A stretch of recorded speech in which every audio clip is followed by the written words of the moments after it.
दोस्तों नमस्कार, मैं हूं आपका दोस्त विजय विद्रोही। आप मुझसे जुड़ चुके हैं, इसके लिए आप सबका तहे दिल से शुक्रिया।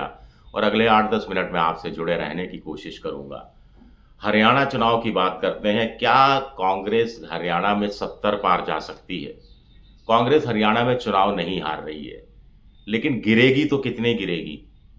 क्या बहुत गिरावट की स्थिति में भी 52-53 से कम सीटें कांग्रेस की आएंगी? एक तरफ ये सवाल है, उस तरफ दूसरी तरफ नायब सिंह सैनी मुख्यमंत्री जो इस समय हैं कार्यवाहक मुख्यमंत्री, उनका बहुत बड़ा दावा है कि 8 तारीख को जब वोटों की गिनती होगी, तो कांग्रेस को रोना पड़ेगा और कांग्रेस ईवीएम पर सारा दोष डालेगी। तो क्या ईवीएम में कुछ हिसाब-किताब बैठा लिया गया है? सोशल मीडिया पर कुछ लोग कह रहे हैं।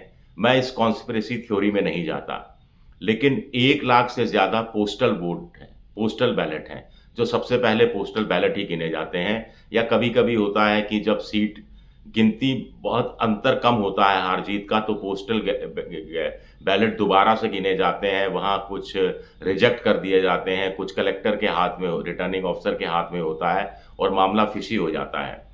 और ऐसे में सत्तारूढ़ पार्टी फ़ायदा उठाती है। तो नायब सिंह सैनी की क्या नज़र पोस्टल बैलेट पर है? क्या पोस्टल बैलेट के हिसाब से कुछ खेल हो सकता है?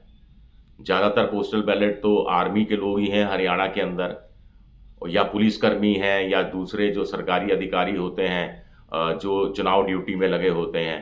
तो सरकारी अधिकारी 10 साल के शासन से त्रस्त हैं। मोटे तौर पर कहा जा रहा है ओल्ड पेंशन स्कीम नहीं मिली है, कांग्रेस इसका वादा कर रही है, तो वो क्यों पोस्टल बैलेट में गड़बड़ी करना चाहेंगे? तो ऐसे में बड़ा सवाल उठता है कि नायब सिंह सैनी किस आधार पर ये कह रहे हैं? कुछ पक रहा है क्या अंदर-अंदर?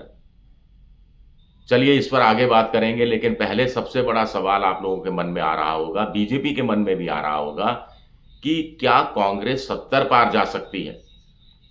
2 सूरतों में कांग्रेस 70 पार जा सकती है। 2 सूरत में। एक सूरत ये है कि अभी जो एग्ज़िट पोल आ रहे हैं, जिसके अंदर मोटे तौर पर कहा जा रहा है कि बीजेपी को करीब 35 या 33% वोट मिल सकता है। उससे 8% वोट यानी 43-44% वोट कांग्रेस को मिल सकता है। तो 8% की लीड तो स्वीपिंग लीड होनी चाहिए। स्वीप कर देना चाहिए। ऐसे छोटे से राज्य में जहां 2 ही पार्टियों के बीच मुकाबला है, वहां 8% का वोट का स्विंग होना जीतने वाली पार्टी के पक्ष में, यानी सुनामी आना। सुनामी तो आने का मतलब है 90 में से 70 से भी काम नहीं चलेगा, 75 पार जाना। क्या वो स्थिति बन सकती है? बन भी सकती है, नहीं भी बन सकती। नहीं इसलिए बन सकती क्योंकि आईएनएलडी जो अभय चौटाला की पार्टी है, जिसने मायावती के साथ समझौता किया है, उसको 8%, 8.5% वोट मिलता हुआ दिख रहा है। ये कांग्रेस के लिए सबसे बड़ी दिक्कत की घड़ी है। आम आदमी पार्टी को सिर्फ 1% वोट मिलता दिख रहा है, कोई चिंता की बात नहीं है। दुष्यंत चौटाला की पार्टी को भी 1-1.25% वोट मिलता दिख रहा है, कोई चिंता की बात नहीं है। लेकिन मायावती को करीब 4-4.5% वोट, अभय चौटाला को कभी 4-4.5% वोट, और इनका कंबाइंड कैंडिडेट का अलग-अलग 4% वोट मिलता तो किसी कांग्रेस को चिंता की बात नहीं थी। लेकिन कंबाइंड 8-8.5% वोट, क्या ये खेल कर सकता है? कितनी सीटों में खेल कर सकता है? अभी मोटे तौर पर जैसा कहा जा रहा है कि करीब 55-58 सीटें कांग्रेस जीत सकती है। मोटा तौर पर हम 55-56 मान कर चले। बीजेपी 25 के आसपास जीत सकती है।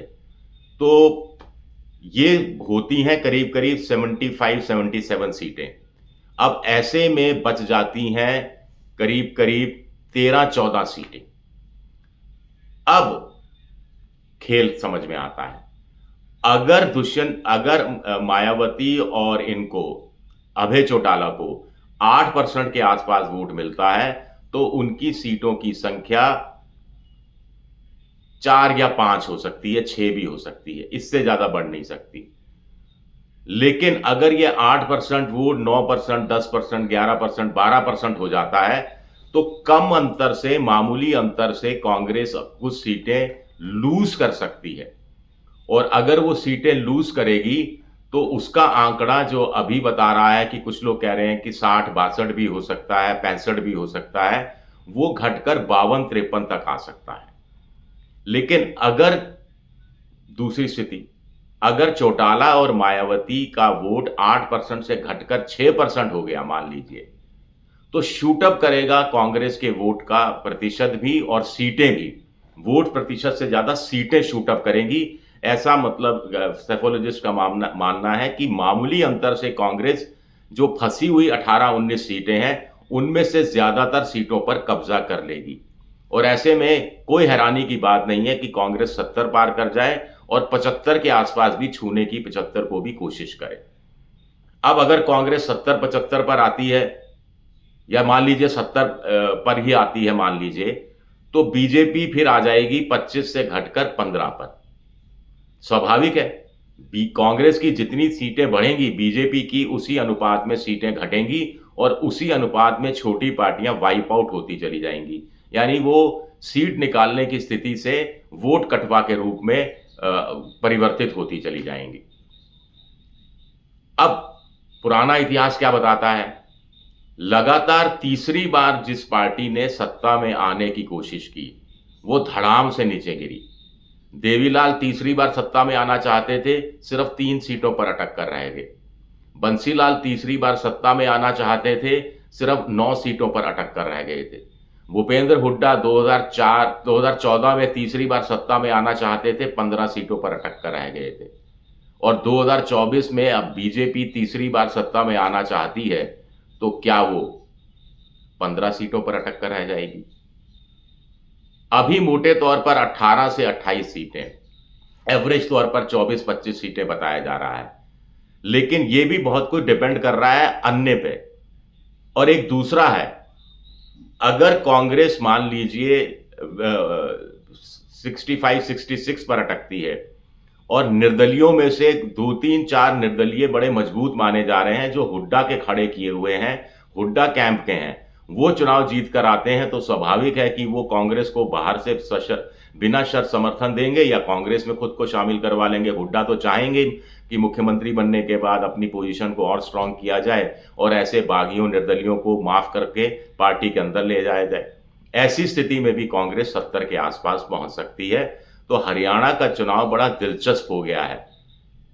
छोटी सीटें, कम अंतर की सीटें, इन पर सबकी नजर है।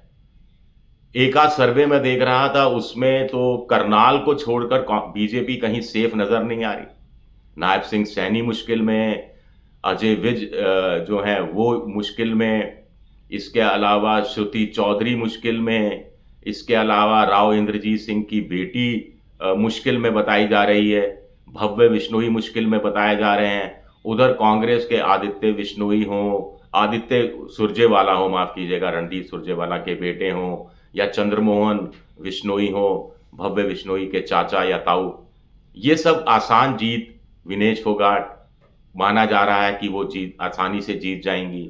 सावित्री जिंदल जीत जाएंगी माना जा रहा है। गोपाल कांडा, जिसके लिए बीजेपी ने इतनी भारी कुर्बानी दी, वो भी मुश्किल में चल रहे हैं। तो इस मामले में हरियाणा के चुनाव में दिलचस्पी अभी भी हमारी और आपकी इस हिसाब से देखा जाए तो बनी हुई है, क्योंकि हरियाणा में अगर कांग्रेस जीतती है, वो तो जीतने की संभावना बहुत ज्यादा है। इससे ज्यादा इस रूप में देखा जाए कि अगर बीजेपी हारती है तो इस हार की गूंज बहुत दूर तक जाएगी, बात निकलेगी तो दूर तक जाएगी वाली जो एक नज्म है। तो ये हार, हरियाणा की जो बीजेपी विरोधी लहर शुरू होगी वो झारखंड तक भी पहुंचेगी और वो महाराष्ट्र तक भी पहुंचेगी। इस बात का ज्यादा डर बीजेपी को सता रहा है। शुक्रिया मेरा ये वीडियो देखने के लिए। पसंद आए तो लाइक कीजिए, सब्सक्राइब कीजिए, शेयर कीजिए। आप मेंबरशिप ड्राइव में भी जा सकते हैं और मेरी आर्थिक मदद की भी कोशिश कर सकते हैं। शुक्रिया मेरा वीडियो देखने के लिए, बहुत बहुत शुक्रिया।